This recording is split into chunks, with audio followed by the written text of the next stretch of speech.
First one is Star Wars Shadows of the Empire #1 in a 9.8.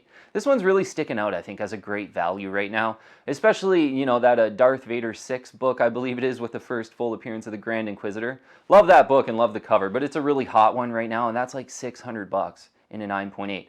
I saw this Shadows of the Empire #1 in a 9.8 sell for $190.50.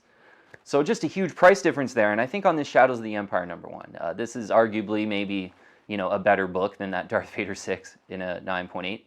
So first appearance of Prince Xizor on this one. He's pretty much like the second biggest villain outside of like the normal Star Wars movies. It's like Admiral Thrawn and then Prince Xizor, basically.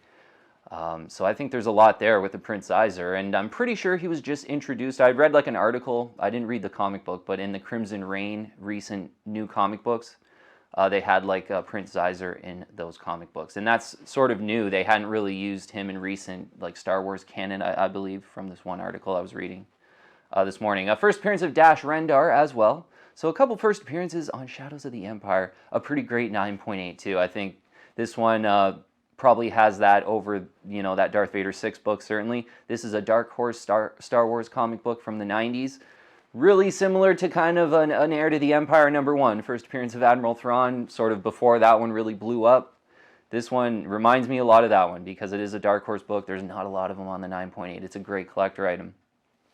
81 9.8s in a blue label, 55.1% the 9.8 ratio. So the 9.8 ratio is not as low as an Heir to the Empire #1. So I wouldn't expect it to, like, you know, get up to $1,000 or anything like that. But at $190.50, I saw that recent auction on eBay and documented it on one of our pricing videos recently.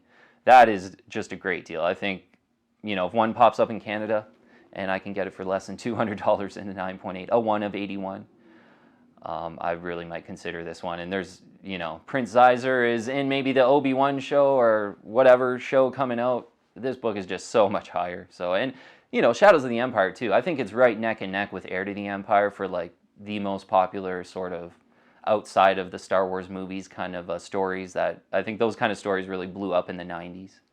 But Shadows of the Empire, yeah, if you're a classic Star Wars fan, you'll like this one, but there's some potential with it and just a great value. A 1 of 81 for $190.50. Yeah, hopefully you can get it under 200 in a 9.8. If you're liking my videos, please subscribe and hit that bell, and I'll keep you updated on future content.